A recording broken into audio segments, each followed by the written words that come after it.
there's one thing that gives us any power at all, it is our ability to love. And if anything makes us weak and vulnerable, it's the inability to love. And this is not some poetic fiction that I have lifted out of the clouds, out of a maudlin heart.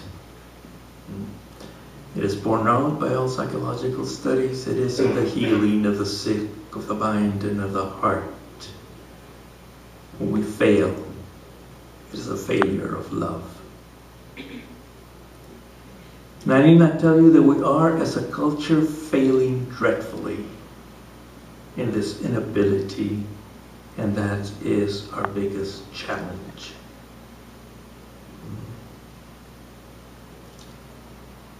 I could go on into the historical sources of this malaise,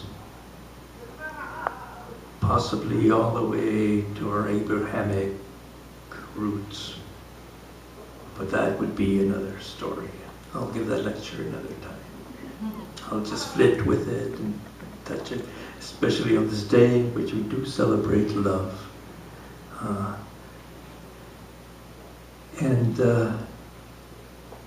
And really talk about it as what it is, and why it is our salvation, and why it is our soul vindication. Contrary to popular fiction and belief, we are animals. We happen to be mammalian animals. And one of the characteristics of the mammal is that to love. Simple biological fact. Because we bear the young from the female of our species, and we bear our young live, and they are helpless. And unless we love them, they do not survive. Unless we are loved, we do not survive. And I think it's worth surviving because it's fun. And the only thing why we make it survive is because it is fun. It is the joy in living. And where do we get most of our joy? It's always in love, isn't it? At the root of our joy.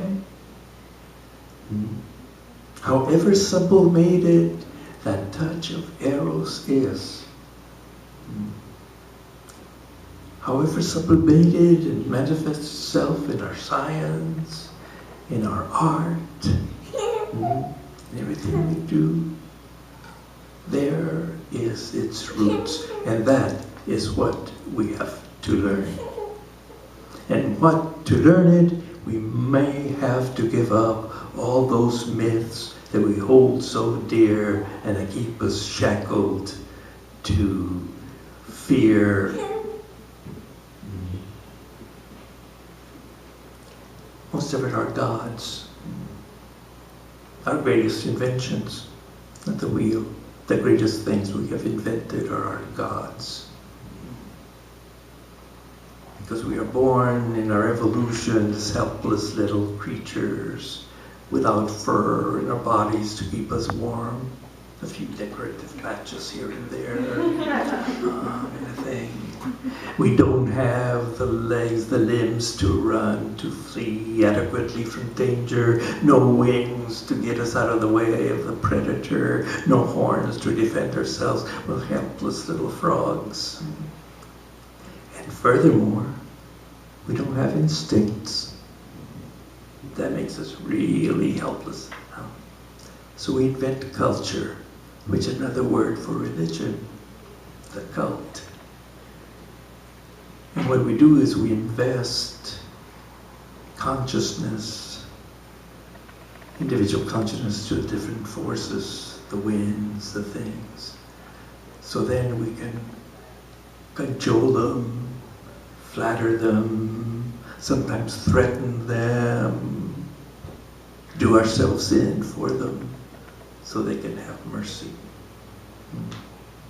We have the myth that God created us in His image. His. Yeah. We create our gods and our goddesses in our own image. And it is our task to perfect our gods. To make the perfect gods.